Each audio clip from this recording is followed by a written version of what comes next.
Okay, I know what you might be thinking. How dare you tell me to consolidate my collection? Well, don't worry because I'm not necessarily doing that. This video will either help you decide which games and how many you want to get rid of, or it will justify why you don't want to get rid of any of your games. With that said, I think the first thing that you need to consider is why you would want to consolidate your collection. There could be a number of reasons, including space, feeling overwhelmed, or perhaps just wanting a more curated collection that accurately reflects your tastes in gaming. And heck, a little extra cash in the wallet is always nice as well. Whatever your reasons may be, the games you're going to consider parting ways with will almost always have one thing in common: you don't like them.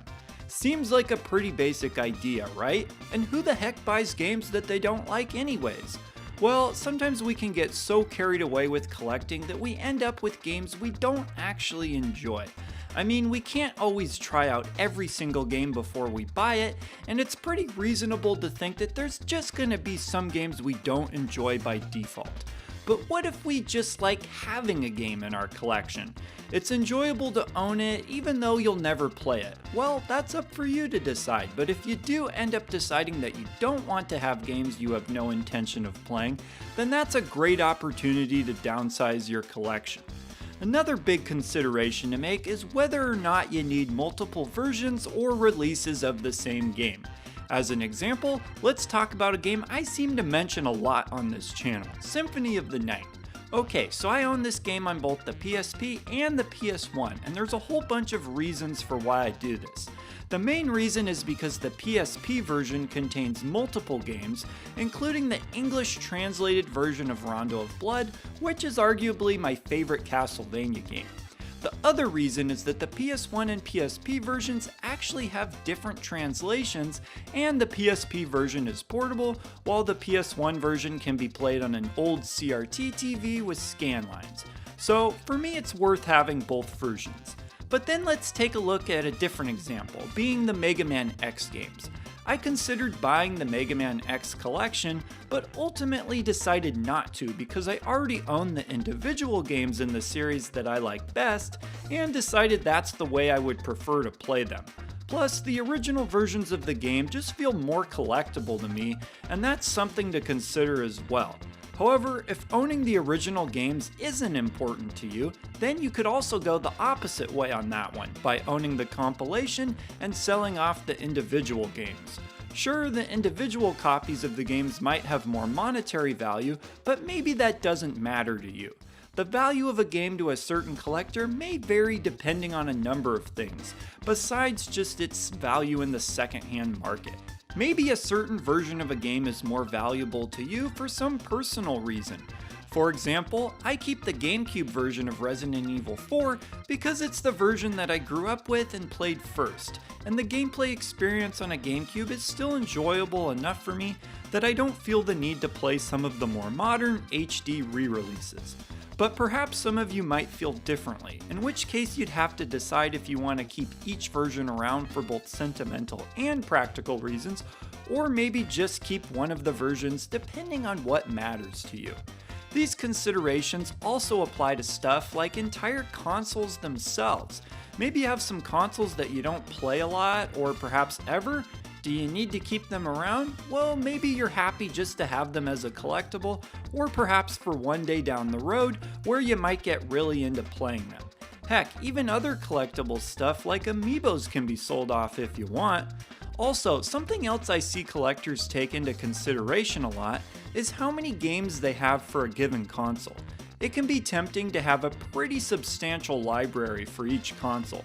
While I definitely see why that's what most collectors would want to do, it's not out of the question to just have a handful of games for a particular system. I know you don't see that a lot, but check this out. Only 4 games apiece for each of these 3 consoles, and here I am doing it.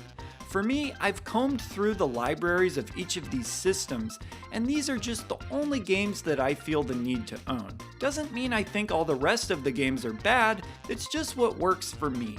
Not a lot of games, right? And yet my life goes on. So I guess my point is, no matter how many games you have for each system, even if it's a whole bunch, just make sure that they're games you feel belong in your collection, even if it's just because you're happy to have them there without needing to play them. Okay, the final thing I want to talk about is actually a really fun part of consolidation, which would be adding games. And yes, you heard me right.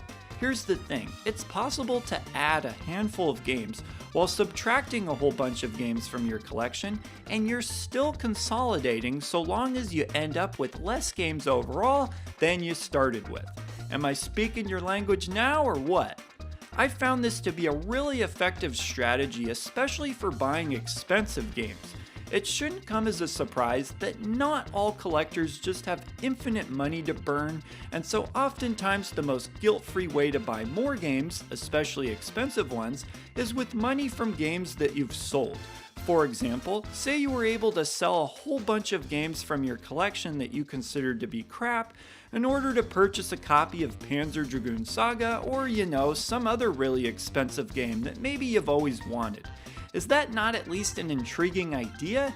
You're consolidating your collection, let's just call it trimming the fat, and adding one of the all-time collectible games to your collection. And if you're wondering, yes, that's exactly what I did to get my copy of the game a number of years ago. I don't know, it's just an idea. Getting some of those seemingly unattainable games into your collection may be easier to justify than you think. Anyways, I've listed a lot of considerations here, but I'd also be curious to hear any additional considerations that any of you can think of, both for keeping or getting rid of games. I'd also be interested to just hear what your general philosophy is when it comes to which games you collect. You all always have great answers. And speaking of which, I know it's Valentine's Day, and even though it's a different kind of love, I just gotta say that I love all my subscribers. Seriously, you all write such great comments, and it might be my favorite part of having this channel.